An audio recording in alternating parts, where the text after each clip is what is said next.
Well, first, I think that you can see from the introductions, this is a very broad-based commission, has been a very broad-based commission. It's worked very diligently.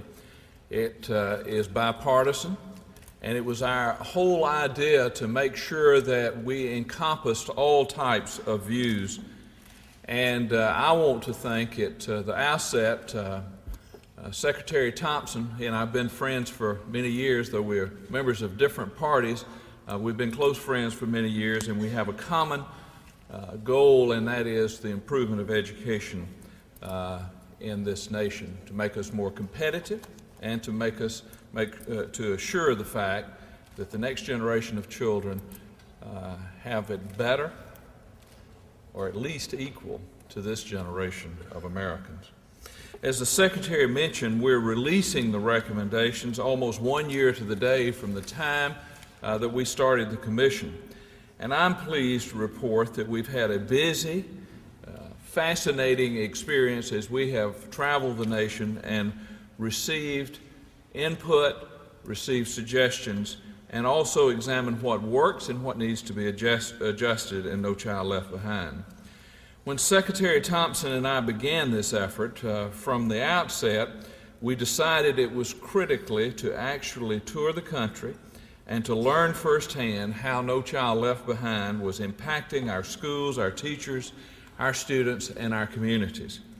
We realize that you can't recommend how to improve a law until you first understand how it is affecting the educators and those on the front lines of delivering education in our nation. We held 12 hearings and roundtables all around the country. When we held events in Washington, D.C., we brought the rest of the country to us, from as far away as Anchorage, Alaska, and as rural as Lamar, Arkansas. We also visited schools and talked to teachers and principals, outside the press and with no limitations. Through our website, we received more than 10,000 comments and suggestions about No Child Left Behind. We heard from many of you that are here today, as well as those who you represent. And we heard you tell us how No Child Left Behind was implemented, what elements of the law were working, and what things needed to be changed. We also heard where we needed to think bigger, or as Tommy Thompson liked to describe it during our deliberation, swing for the fences. Now, this input was critical to us. When we were developing our recommendations, we wanted to ensure that it reflected the broad and valuable experiences our educators have gained during the 5+ years No Child Left Behind has been the law of the land. We are confident that our report accomplishes that test. It is now my distinct pleasure to introduce the 4 leaders who will shape No Child Left Behind and the reauthorization that we hope will occur this year.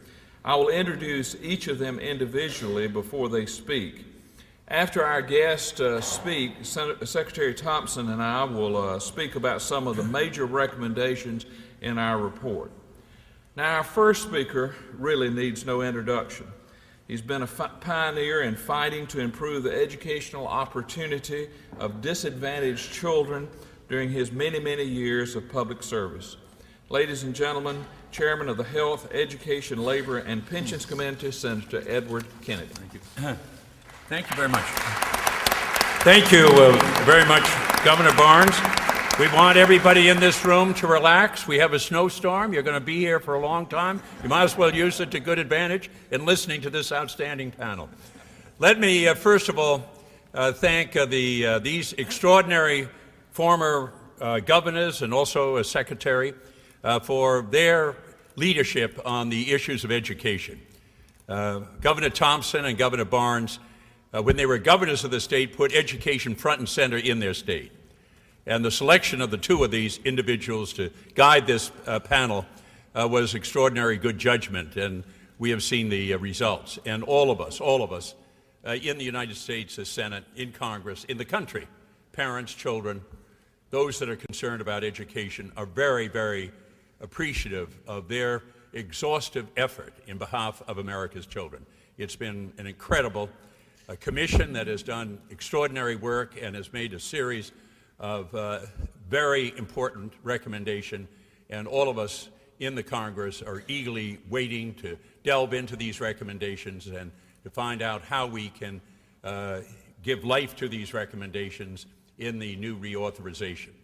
Secondly, I want to also congratulate the panel.